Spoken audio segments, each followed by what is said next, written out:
किसी ने बड़े कमाल की बात कही है कि अगर आप खुश रहेंगे तो खुशियां आपके पास आएंगी, अगर आप दुखी रहेंगे तो दुख आपके पास आएगा। ये प्रकृति का आकर्षण का नियम है। जैसे हम होते हैं वैसी ही चीजें आकर्षित करने लग जाते हैं। नमस्ते दोस्तों, मैं हूं आरजे कार्तिक। एक बड़ी छोटी सी कहानी है पुराने जमाने की। एक राजा था जो निसंतान था, जिसको पुत्र प्राप्ति नहीं हो रही थी। बहुत जतन किए लेकिन हर बार उसे निराशा हाथ लगी। किसी ने उसे सलाह दी कि आपके ही राज्य के किसी छोटे बच्चे की बलि चढ़ा दीजिए, आपको पुत्र प्राप्ति हो जाएगी। राजा को आइडिया बहुत पसंद आया। उसने कहा बहुत बढ़िया, ऐसा ही कुछ कर लेते हैं, क्योंकि अब तक सब कुछ कर लिया, कुछ बात तो बनी नहीं।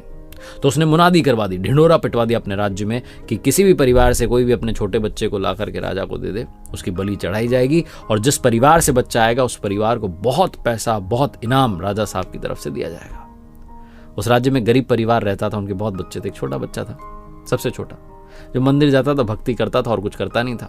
तो उस परिवार के मुखिया को लगा कि हमारे तो इतने बच्चे हैं, इसको दे देते हैं, क्या फर्क पड़ेगा, वैसे भी किसी काम का नहीं है। तो उस परिवार के मुखिया ने उस बच्चे को राजा को सौंप दिया।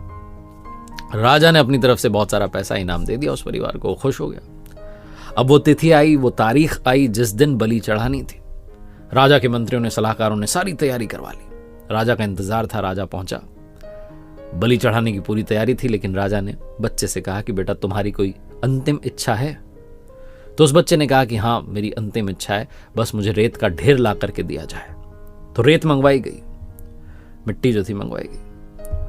उस बच्चे ने फटाफट से 4 छोटे छोटे घर बना दिए, ढेरियां बना दी ऐसी। और उसके बाद उस बच्चे ने पहली वाली ढेरी को, जो पहला मकान उसने बनाया, उसको गिरा दिया। दूसरा बनाया, उसको गिरा दिया। तीसरा बनाया, उसको गिरा दिया। और चौथे के सामने हाथ जोड़ करके बैठ गया, आंखें बंद की, प्रार्थना की। और उसके बाद बोला राजा से कि अब मेरी बलि चढ़ा दो, जो करना है कर लो। राजा डर गया, सलाहकार डर गए, मंत्री डर गए। बोले इसने क्या किया है, इसने कौन सी ये विद्या अपनाई, यहाँ पर क्या विधि लगाई? उससे पूछा तुमने क्या किया है? उस बच्चे ने कहा कुछ नहीं किया, बस मैंने 4 मकान बनाए और गिरा दिए 3, एक को रहने दिया। राजा ने पूछा तुम क्या चाहते हो, मेरा सर्वनाश हो जाए? तुम ये चाह रहे हो कि तुम्हारी बलि के बाद मैं भी खत्म हो जाऊं? बच्चे ने कहा नहीं, मैं किसी का बुरा नहीं चाहता। जो 3 मकान मैंने गिराए, पहला मेरे माता पिता का था, उनकी जिम्मेदारी थी मुझे बचाना, लेकिन उन्होंने तो पैसों के लिए मुझे बेच दिया, तो उस मकान को गिरा दिया। दूसरा मेरे सगे संबंधियों का था, रिश्तेदारों का था, उनकी जिम्मेदारी थी कि मेरे माता पिता को बुद्धि दें कि मुझे ना बेचें, लेकिन उन्होंने भी कुछ नहीं कहा, उनका भी मकान गिरा दिया। तीसरा मकान आपका था राजा साहब, आपका तो सबसे बड़ा कर्तव्य है प्रजा की रक्षा करना, और आप मेरी बलि चढ़ाने चले हो, आपका भी गिरा दिया। चौथा वाला तो मेरा मंदिर है, मेरे परमात्मा का, अब उन्हीं से मेरी जो है आशा बची है। उनसे मैंने कहा कि अब जो होगा आप देख लेना, मैं आपकी शरण में हूं। राजा की आंखें खुल गई।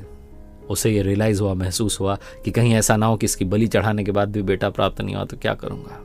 राजा ने उस बच्चे को ही अपना बेटा मान लिया, उत्तराधिकारी घोषित कर दिया, और पूरे नगर में, राज्य में ढिंढोरा पिटवा दिया कि अगले राजा मिल गए।